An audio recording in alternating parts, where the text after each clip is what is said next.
Hi everyone, states of matter कर रहे थे हम लोग और इसमें गैस लॉज को डील कर रहे थे। बॉयल्स लॉ के बारे में हमने करा था इसमें, बॉयल्स लॉ।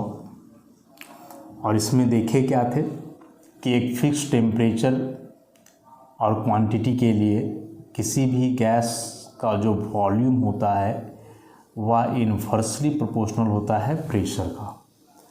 और यहाँ से कुछ फार्मूलाज आए थे, जैसे एक तो आ गया था PV बराबर कांस्टेंट, और फिर यहाँ से हम लोग निकाले थे P1 V1 equal to P2 V2।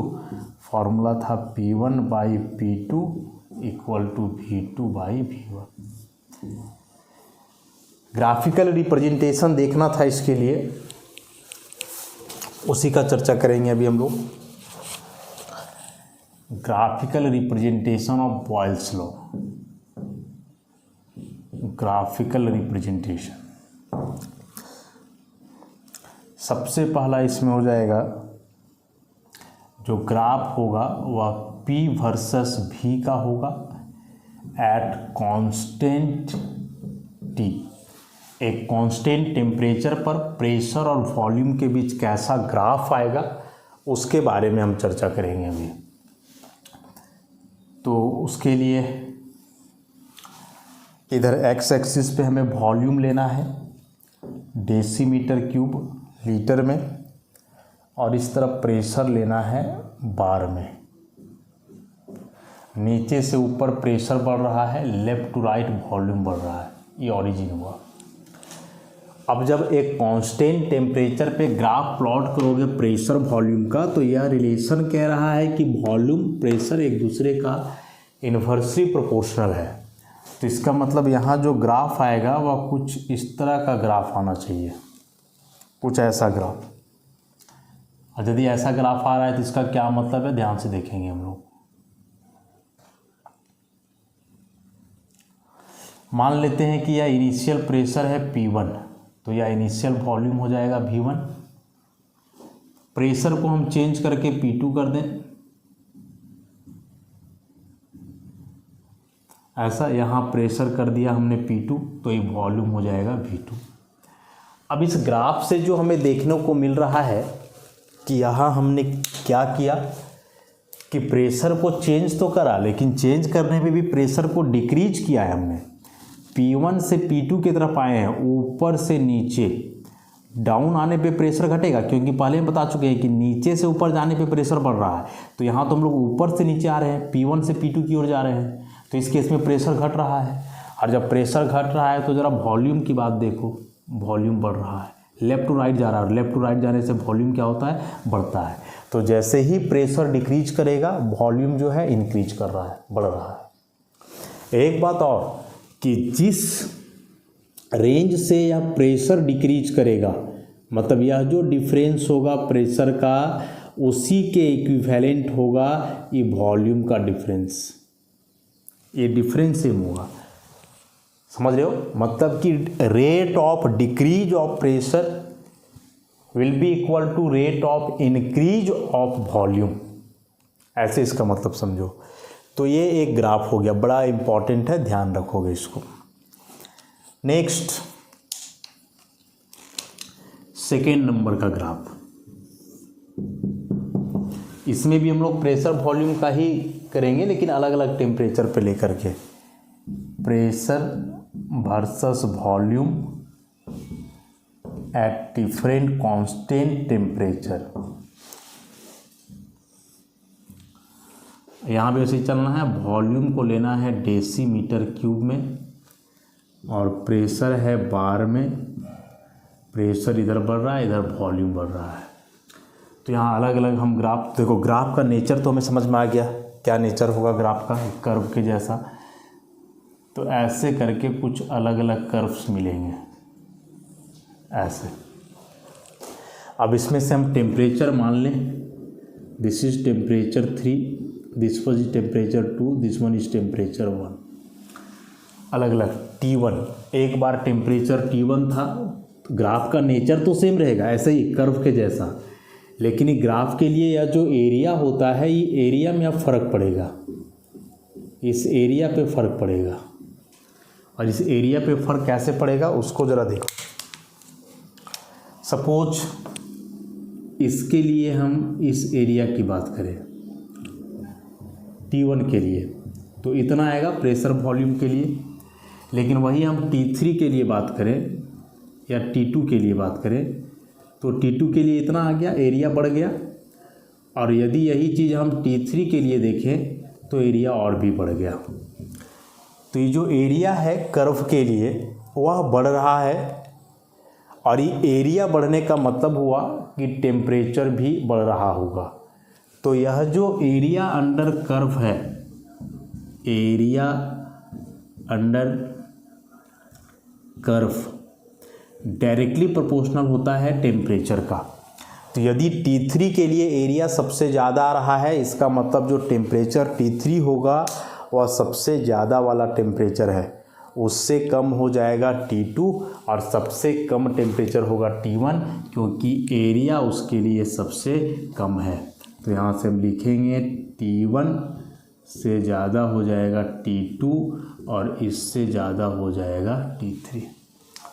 तो अलग अलग टेम्परेचर पे जब ऐसे कर्व प्लॉट किया गया हो तो इसको एरिया के मदद से आप पता करोगे। एग्जाम में ऐसे भी आ सकता है कि ये 3 ग्राफ दे देगा, यहाँ टेम्परेचर लिख देगा और ऐसे ऐसे 3-4 ऑप्शन दे देगा तुम्हें कि बताओ कौन सा टेम्परेचर क्या है। कोई ज़रूरी नहीं ऐसे सीरियल वाइज दे, T1 बीच में यहाँ T3 कर देगा, यहाँ T2 कर देगा, कुछ भी कर सकता है। तो जितना बड़ा एरिया होगा टेम्परेचर उतना ही ज़्यादा होगा। बस ये वाला बात को क्या ध्यान में रखोगे, फिर वह किसी भी तरीके से दे दे कोई फ़र्क नहीं पड़ता, हमें कर लेंगे उसे हम। चलो नेक्स्ट,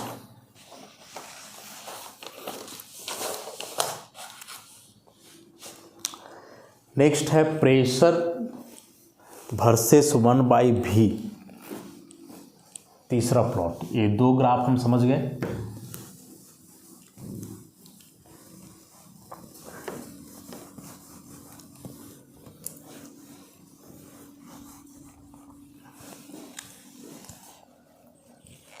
थर्ड नंबर का जो ग्राफ है इसके लिए वह है pressure versus 1/V at constant T।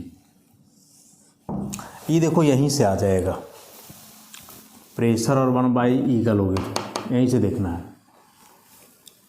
देखो हम यहाँ से इक्वेशन लिखे V inversely proportional to 1/P, इसको हम लिखेंगे V बराबर K इंटू 1/P।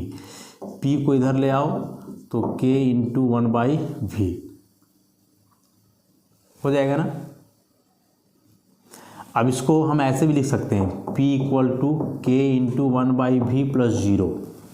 और याद करो कल स्ट्रेट लाइन का इक्वेशन बताए थे, उससे कंपेयर कर दो, y बराबर mx प्लस c। ठीक, y एक्सिस पे प्रेशर होगा, x एक्सिस पे 1/V वॉल्यूम होगा, c था इंटरसेप्ट जो कि 0 है। तो बताए थे कि c जब 0 होगा तो ग्राफ ऑरिजिन से शुरू होता है, और m स्लोप है। यदि स्लोप पॉजिटिव है तो ग्राफ अपवर्ड जाएगा, और यदि स्लोप नेगेटिव है तो वही स्ट्रेट लाइन डाउनवर्ड आएगा।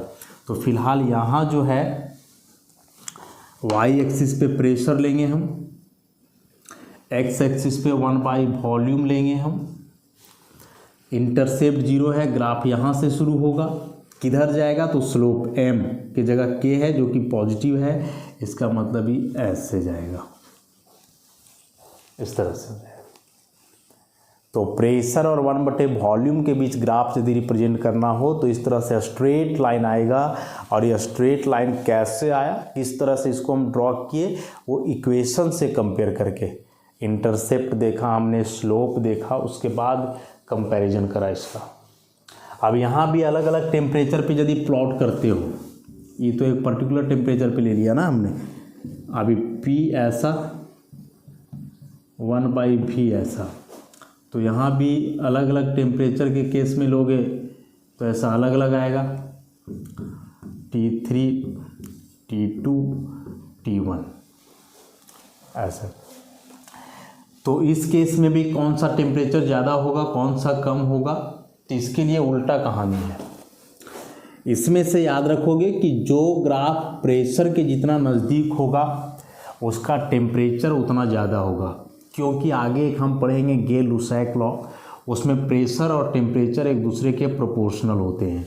तो प्रेशर वाले एक्सिस की तरफ ई वाला ग्राफ नज़दीक है तो हम कहेंगे कि टेम्परेचर T3 सबसे ज़्यादा हुआ, इससे कम टेम्परेचर T2 का हुआ और सबसे कम टेम्परेचर T1 का हुआ। सो T3 सबसे बड़ा टेम्परेचर हो गया यहाँ। तो यहाँ भी अलग अलग तीनों हो सकता है कि एग्जाम में आए तो टेम्परेचर का वैल्यू दे दे कि ये 3 प्लॉट है, तीनों के लिए जो है टेम्परेचर इतना इतना है, तो बताओ कौन सा ग्राफ प्रेशर एक्सिस के सबसे नज़दीक होगा।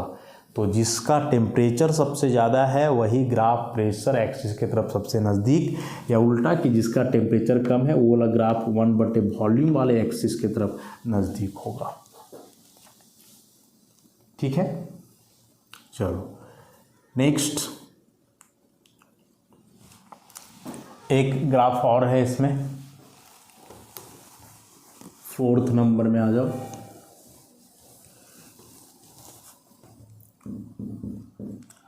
इसमें प्रेशर वॉल्यूम का प्रोडक्ट वर्सेस प्रेशर है, प्रेशर वॉल्यूम का प्रोडक्ट वर्सेस प्रेशर।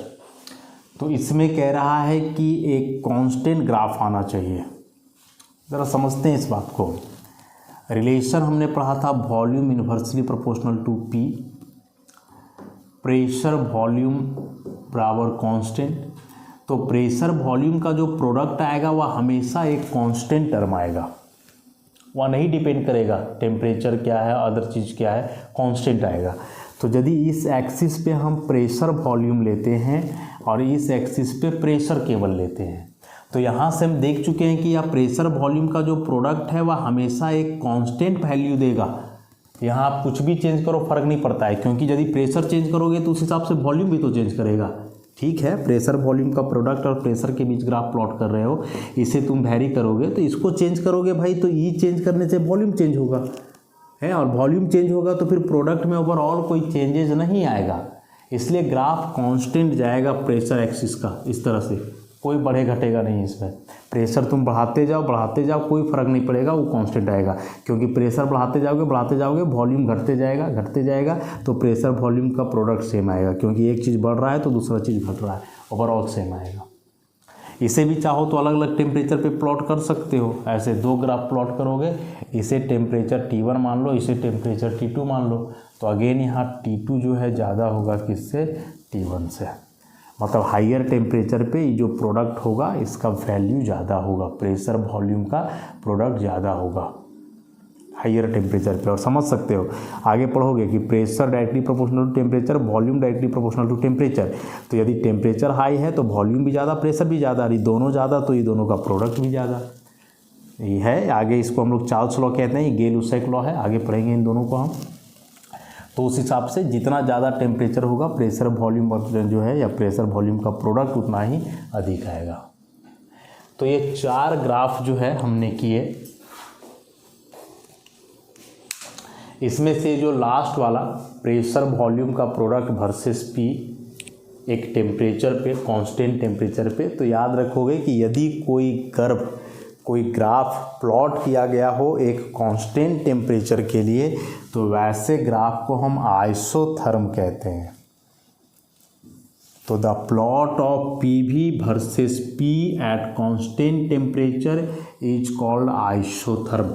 आता है कांस्टेंट टेम्परेचर वाला आइसोथर्म, कांस्टेंट प्रेशर वाला आइसोबार, कांस्टेंट वॉल्यूम रहता है तो आइसोकोर, ऐसे टर्म्स हैं इसमें।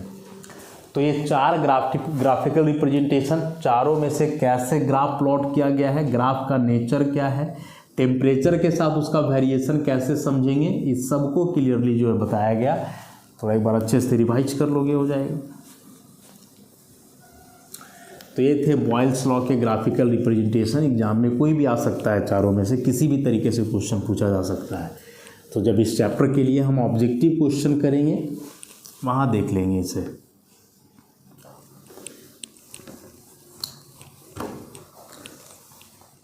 अब नेक्स्ट टॉपिक जो इसमें है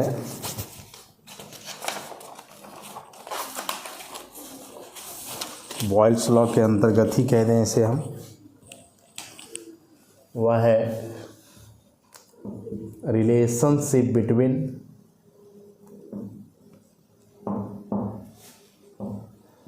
relationship between pressure and density, relationship between pressure and density, pressure और डेंसिटी के बीच क्या रिलेशन बन सकता है। तो देखो डेंसिटी का फॉर्मूला हम जानते हैं मास बाय वॉल्यूम। उसके बाद बॉयल्स लॉ में हमने वॉल्यूम का ये पढ़ा, बॉयल्स लॉ में वॉल्यूम इक्वल टू K/P ऐसे। अब वॉल्यूम का इसको यहाँ सब्स्टिट्यूट कर दो 1 और 2 से, तो डेंसिटी बराबर मास K/P उलट जाएगा, तो डेंसिटी बराबर मास इंटू प्रेशर बटे K। अब यहाँ से डेंसिटी बराबर मास ऑलरेडी कांस्टेंट होता है, K कांस्टेंट ही है, तो इस m/K को हम अलग करके एक साथ लिखें और यहाँ प्रेशर, और इस m/K को अनदर कांस्टेंट मान लें K', तो यहाँ से density is directly proportional to pressure. यहाँ से density is directly proportional to क्या आ जाएगा, प्रेशर आ जाएगा।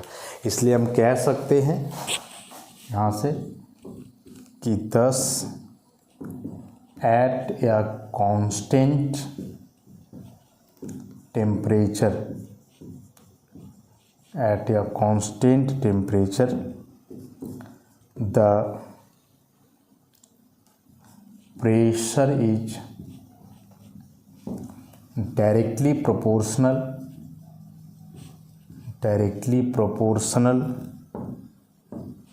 to the density of a fixed amount of gas। इस रिलेशन में यही कह सकते हैं डेंसिटी प्रोपोर्शनल है प्रेशर का, तो यहाँ हम प्रेशर जो है डेंसिटी के प्रोपोर्शनल है ऐसा भी कह सकते हैं। तो कह रहा है कि यदि टेम्परेचर फिक्स रखा जाए तो उस केस में किसी भी गैस का डेंसिटी जितना ज़्यादा होगा तो उसके लिए प्रेशर भी उतना ही अधिक होगा, डायरेक्टली प्रोपोर्शनल होगा। ये दोनों चीज़ एक दूसरे का डिराइव करके हम लाए। अब जो यह बॉयल्स लॉ हम पढ़े, ये वाला रिलेशन बॉयल्स लॉ में कि volume is inversely proportional to pressure, इसका प्रैक्टिकल सिग्निफिकेंस क्या है? दैनिक जीवन में इस बात का कहाँ ऑब्जर्वेशन हम कर पाते हैं कि प्रेशर इनवर्सली प्रोपोर्शनल होगा वॉल्यूम का?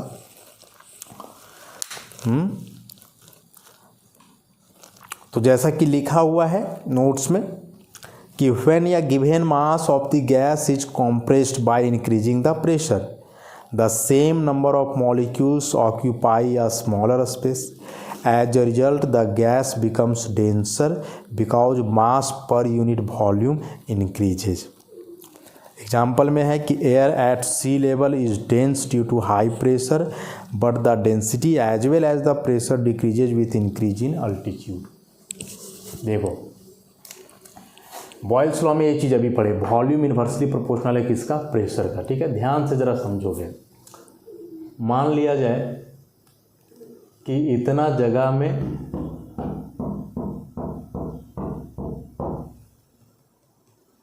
दस मॉलिक्यूल है।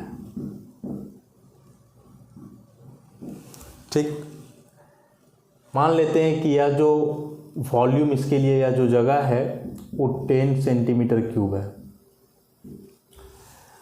तो 10 सेंटीमीटर क्यूब में अभी कितना मॉलिक्यूल है? 10। प्रेशर भी एक कोई कांस्टेंट प्रेशर होगा। अब हम क्या कर रहे हैं कि प्रेशर इसके लिए बढ़ा रहे हैं। जब प्रेशर बढ़ाएंगे, प्रेशर लगाएंगे इस पर, मतलब ये दबेगा, और जब दबेगा तो जो देख रहे हो कि 10 मॉलिक्यूल इतना फैल करके है इतने जगह में, अब वो नज़दीक आ जाएंगे ऐसे, इस तरह से, ऐसे नज़दीक आ जाएंगे। और जब नज़दीक आ जाएंगे तो अब उनके लिए वॉल्यूम जो है घट जाएगा। प्रेशर यहाँ हमने इंक्रीज करा था तो वॉल्यूम क्या हुआ? डिक्रीज कर गया। मॉलिक्यूल का संख्या वही है, बस वही मॉलिक्यूल क्या हुए कि पहले जो एक दूसरे से दूर दूर थे अब वे एक दूसरे के काफ़ी नज़दीक आ गए। तो अब जो मास पर यूनिट वॉल्यूम है वो बढ़ जाएगा, क्योंकि वॉल्यूम डिक्रीज कर गया ना। मास कांस्टेंट है, वॉल्यूम डिक्रीज कर गया। तो न्यूमरेटर और डेनोमिनेटर से यदि समझोगे तो डेनोमिनेटर का वैल्यू जितना कम होता है रेशियो का वैल्यू उतना ज़्यादा होता है। तो जब भी हम प्रेशर बढ़ाते हैं तो प्रेशर बढ़ाने से वॉल्यूम कम होता है, मतलब कि उतना ही मॉलिक्यूल अब कम जगह घेरेंगे। तो कम जगह घेरेंगे मतलब मास पर यूनिट वॉल्यूम बढ़ेगा, और मास पर यूनिट वॉल्यूम बढ़ेगा मतलब डेंसिटी भी क्या होगा, बढ़ेगा। गैस का डेंसिटी इंक्रीज कर जाएगा। यही वजह है कि सी लेवल में, समुद्र के तल में जो हवा होता है यह ज़्यादा डेंस होता है, मोर डेंस। जैसे इस तरह से मान लो कि यह समुद्र है, तो इसके इस लेवल में जो है ज़्यादा डेंस होगा एयर, डेंसिटी ज़्यादा होगा एयर का, ह्यूमिडिटी ज़्यादा होगा वहाँ, क्योंकि यहाँ पे प्रेशर ज़्यादा होता है। और जब प्रेशर ज़्यादा होता है मैंने अर्थ से जितना नीचे जाते जाओगे प्रेशर बढ़ते जाएगा, जितना ऊपर जाओगे प्रेशर घटते जाएगा। तो यदि यहाँ पे प्रेशर ज़्यादा है तो ज़्यादा होने से प्रेशर ही वाला बात होगा, वॉल्यूम घटेगा, और वॉल्यूम घटेगा तो पूरा मास पर यूनिट वॉल्यूम जो है सो क्या होगा, बढ़ेगा, डेंसिटी बढ़ेगा। इसीलिए सी लेवल पर जो एयर होता है वह ज़्यादा डेंस होता है, ज़्यादा घना होता है। लेकिन वही उल्टा कर दो, जैसे जैसे तुम अर्थ के ऊपर जाते जाओगे तो प्रेशर घटते जाता है, प्रेशर घटते जाएगा तो क्या होगा, वॉल्यूम बढ़ेगा, और जब वॉल्यूम बढ़ेगा तो पूरा बढ़ने से मास पर यूनिट वॉल्यूम घटेगा, माने डेंसिटी घटेगा। तो ग्राउंड लेवल से जितना ऊपर जाते जाओगे वहाँ का हवा उतना लेस डेंस होता है, ह्यूमिडिटी वहाँ उतना कम होगा। लेकिन जितना नीचे जाते जाओगे, डाउन जाते जाओगे, ह्यूमिडिटी उतना ज़्यादा होगा, एयर उतना ज़्यादा डेंस होते जाएगा। समझ गए बात को? तो इतना ध्यान में रखोगे। बॉयल्स लॉ से रिलेटेड जितना बात हो सकता था उन सारी बातों का चर्चा करा हमने। एक दो थोड़ा सा ऑब्जेक्टिव क्वेश्चन करके देख लें तो शायद और अच्छे से क्लियर हो जाए बात।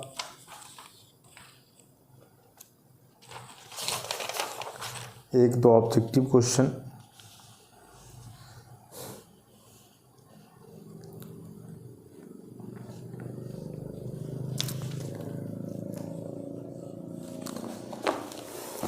अभी जो ग्राफ प्लॉट किए थे ना उसी पे रिलेटेड एक ऑब्जेक्टिव क्वेश्चन है।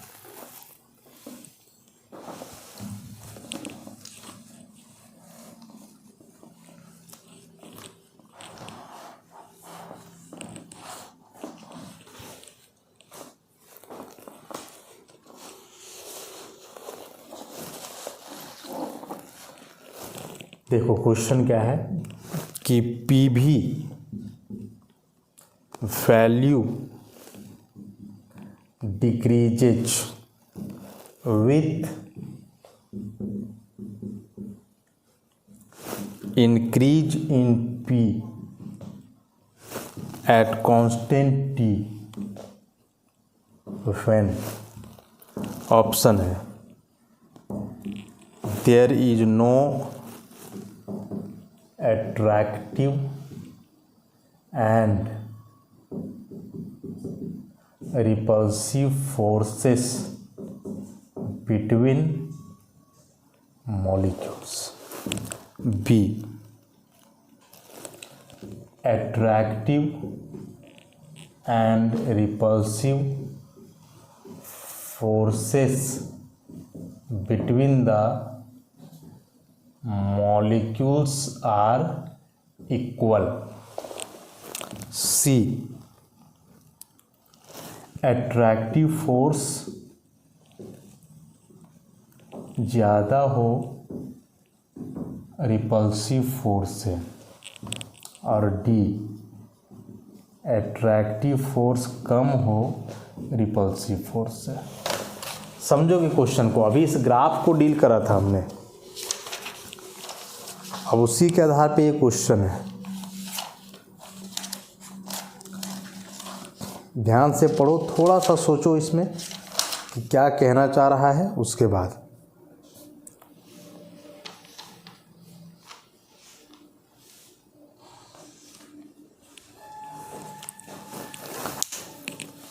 कह रहा है कि PV value decreases with increase in pressure at constant temperature. तो अभी जो इसके लिए हम ग्राफ प्लॉट किए थे कि प्रेशर वॉल्यूम जो है इसका वैल्यू घट रहा है, कब? जब प्रेशर बढ़ा रहे हैं, ठीक है। तो सोचो कि एक चीज़ हम बढ़ा रहे हैं तो ये पूरे का प्रोडक्ट घट रहा है। घटना तो नहीं चाहिए, क्योंकि हम पढ़े हैं कि पी भी बराबर होता है किसका? कांस्टेंट का। कि चूँकि प्रेशर बढ़ाएंगे तो वॉल्यूम घटेगा। अब एक चीज़ बढ़ रहा है दूसरा घट रहा है, एक 4 गुना बढ़ा तो दूसरा 4 गुना घटेगा, तो ओवरऑल तो पहले के जितना आ जाएगा ना। लेकिन यहाँ बोल रहा है कि नहीं, प्रेशर बढ़ाने से पी भी वैल्यू घट रहा है। तो कब घटेगा? जब मॉलिक्यूल के बीच कोई अट्रैक्टिव रिपल्सिव फोर्स ना हो, मॉलिक्यूल के बीच का अट्रैक्टिव और रिपल्सिव फोर्स आपस में बराबर हो, अट्रैक्टिव फोर्स ज़्यादा हो रिपल्सिव फोर्स से और अट्रैक्टिव फोर्स कम हो रिपल्सिव फोर्स से। सोचो तो देखो, ऐसे हो सकता है कि प्रेशर बढ़ाने से ठीक है कि वॉल्यूम घटे, लेकिन यदि ऐसा हो कि वॉल्यूम ज़्यादा घटे, मतलब कि प्रेशर मान लो 4 गुना बढ़ा तो वॉल्यूम हम 4 गुना नहीं घटाएंगे, 4 गुना घटेगा तब तो ये सेम ही आ जाएगा ना, 4 × 1/4 1। हम कह रहे हैं इसको ज़्यादा घटा देते हैं 6, तो यदि इसको 4/6 कर दें, अब प्रेशर 4 हुआ, 4 गुना बढ़ा तो वॉल्यूम 6 गुना घट गया, तो यदि 4/6 होगा तब तो ये कम आ जाएगा ना, 0.6 समथिंग, कुछ भी 1 से कम आ जाएगा, <1 आ जाएगा।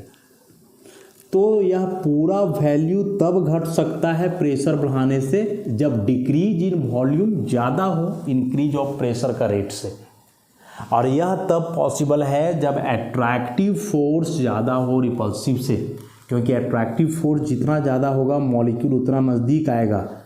जब अट्रैक्टिव और रिपल्सिव बराबर होगा तब नहीं ना होगा, जितना नज़दीक आएगा उतना दूर जाएगा, तो चेंजेस आएगा ही नहीं है। इसीलिए जब अट्रैक्टिव फोर्स बहुत ज़्यादा हो रिपल्सिव फोर्स के तुलना में, तो उस केस में थोड़ा सा भी प्रेशर तुम बढ़ाओगे तो ये मॉलिक्यूल्स इतने नज़दीक आ जाएंगे कि इनका वॉल्यूम बहुत ज़्यादा घटेगा, और वॉल्यूम जब बहुत ज़्यादा घटे, जिस रेट से प्रेशर बढ़ रहा है उसके तुलना में, तो फिर उसका वैल्यू ओवरऑल घट जाएगा, डिक्रीज कर जाएगा। So the correct answer is C. ठीक है, इंपॉर्टेंट बात था, थोड़ा समझने लायक। तो आज हम लोग यही रखते हैं, नेक्स्ट लेक्चर में इसके बाद का जो है चार्ल्स लॉ को करेंगे। धन्यवाद।